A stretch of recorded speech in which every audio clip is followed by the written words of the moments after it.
A lot of us photographers are guilty of the same thing. That's putting off to tomorrow what we could be doing today. And there's so many photographers out there with such a passion for the craft, such great work, but yet all these unfulfilled dreams and passions. Today, I'm going to introduce you to a photographer that I'm hoping is going to really inspire you because he's got a remarkable body of work. He hosts a really popular YouTube channel. He's won loads of awards, and he recently hosted his own solo exhibition in Japan. My name's Paul Reed. Welcome to the channel.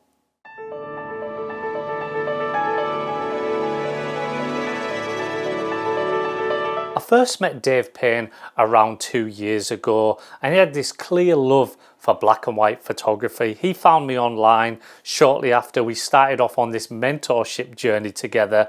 I started to mentor him, and very quickly Dave started to unlock his true potential as a black and white photographer. Now, I can take no credit for Dave's work. It's very much a collaborative process mentorship.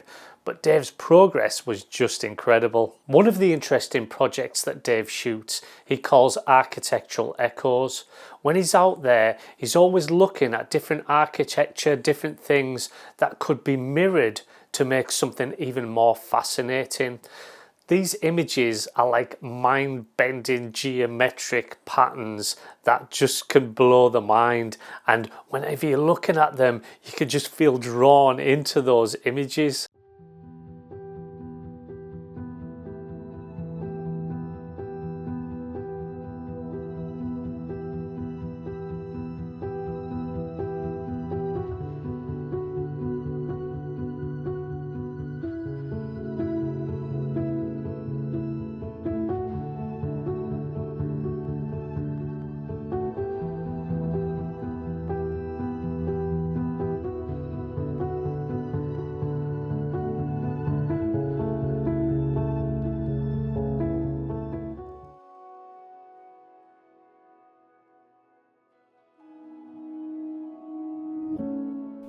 When I'm out and I've read the light conditions correctly by eye, looking at it and saying, okay, I know where I'm going to go today, physically, what location. I know what time of day I'm going to shoot.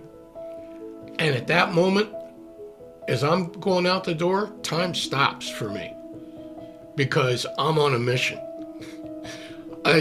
And when I see the opportunities, I can be at a location for an hour and only take 15 photographs. When I'm out shooting black and white, I'm a man on a mission, and it just, time stops and light starts talking to me. If you stand right there and wait 3 to 5 minutes, as the sun moves, I'm going to give you stronger shadows or diffused, and it's like I want to see what develops in front of me.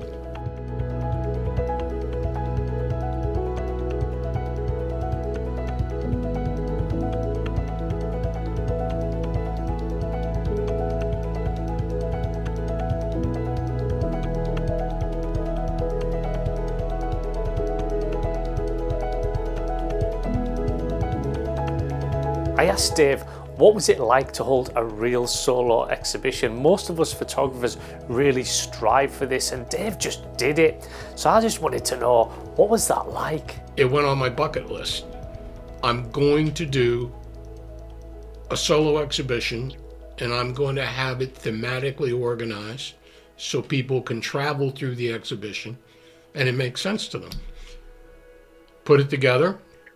And yeah, we had 50 photos across 4 series. From the day that we submitted the application to the Museum of Modern Art in Saitama, here in Japan, to the day the exhibition opened was 10 months. I had to submit sample photos, and then you had to go through the paperwork, and then the selection committee has to review your work and say, are we going to put this up in our museum, yada, yada, yada.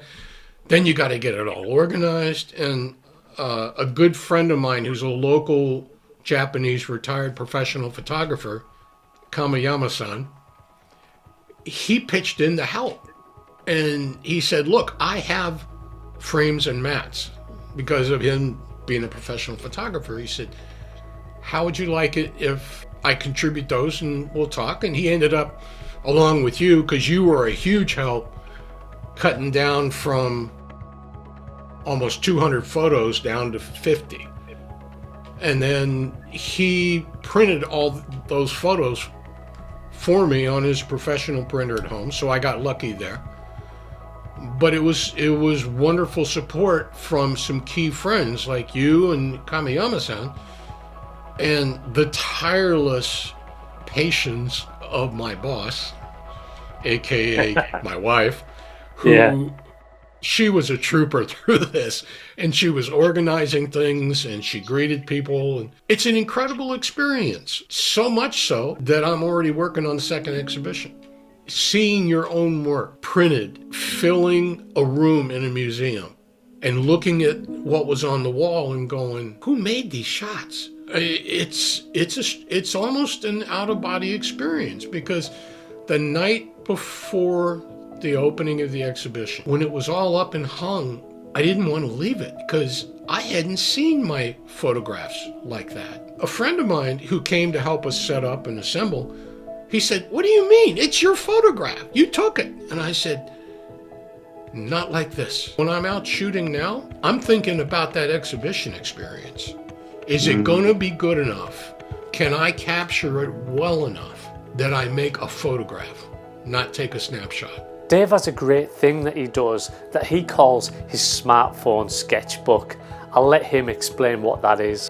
For the smartphone sketchbook, and I've sent you a couple of the shots in our messaging back and forth.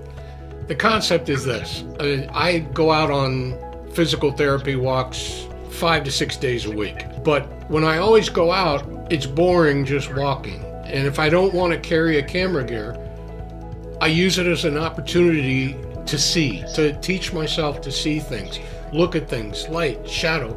All of a sudden, if something grabs me and I hit the brakes on the walker, whip out the smartphone, frame it up, quick shot, and then I keep going. When I get home, I can look at those sketches, those sketchbook entries, and say, you know what? This would be a really good film shot.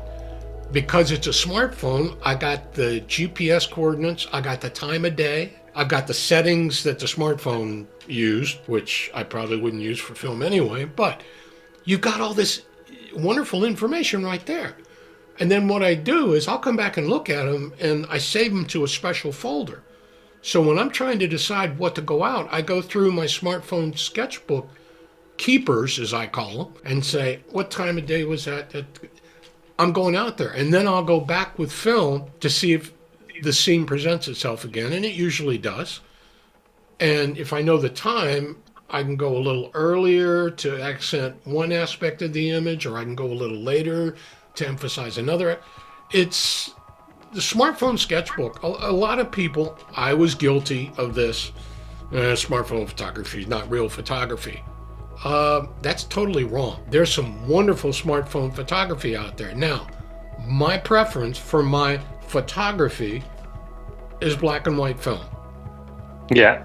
But the smartphone sketchbook is a great way as I'm out running errands or doing physical therapy walks or just getting some fresh air. Wow, look at that. Something will catch my eye. I'll stop. I'll frame it up. Quick shot. And I keep going. Then when I come back, I'll look at them on the screen, on a big screen, and whoa, go back. That one's, why does that stand out to me? I really like, it takes some of the guesswork out of your film shooting. Plus, it can help you say, I know what I'm going after tomorrow. I know I'm gonna take light and shadows, the weather forecast, sunny with a little light cloud, perfect. Tri-X 400, 2 rolls of that in the bag, off I go the next day. But you get so focused and you're so dialed in, you can't wait to get to that spot again. Another thing that Dave has achieved is he hosts a really popular YouTube channel. Now, anybody that has ever tried to make a YouTube channel will know that most give up before they even reach 1,000 subscribers. That's how hard it is to get subscribers. Dave's got a YouTube channel with over 57,000 subscribers, which is just mind-blowing because it's only been up and running for maybe around a year. The whole thought of the Black and White Bistro was, one, it was for fun. Two, it was a way for me to highlight other black and white photographers, to get them some visibility if somebody looked at my videos. And then it kind of fueled this to where we turn it into a learning opportunity, a teaching moment, a sharing of best practices. And then the Coach's Corner is a no holds barred, let's get down to basics. You know, what are tones and why are they important to black and white? That was the episode we just did a week and a half ago. In fact, the next episode in early March is going to be about understanding contrast. Is contrast really important to black and white? And if so, why? And you're going to get a bite-sized chunk. That's the idea. And I've been kind of surprised. There's an audience out there. And, big audience. I mean, as you well know, with your channel, Paul. I mean, we're not going to be the 100,000, 1 million, 500,000 subscribers. And that's not what it's about. This is a labor of love, and if we can help people learn something along the way, then that's a way for me to pay it forward. What Dave possesses is this unapologetic commitment to monochrome photography, to light and shadow, to the tones and to the moments. He doesn't go out there seeking clever shots. He just goes out there and just shoots what feels right to him, and that is really inspiring. The fact Dave, look, he's no spring chicken, he would tell you that, but he's out there doing it. And a lot of us just use excuses all the time not to go out there and shoot. He's doing it. He's had an exhibition. I haven't even had a solo exhibition yet. That's one of my ambitions. He's already done that and he's going to be doing another one. So I think we really need to take inspiration from Dave and just start doing our photography the way we want to do it.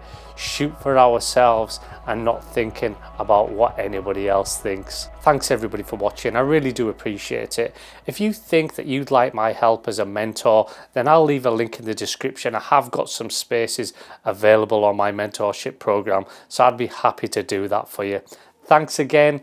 Remember, subscribe, like, comment, all that jazz. I'll see you next time.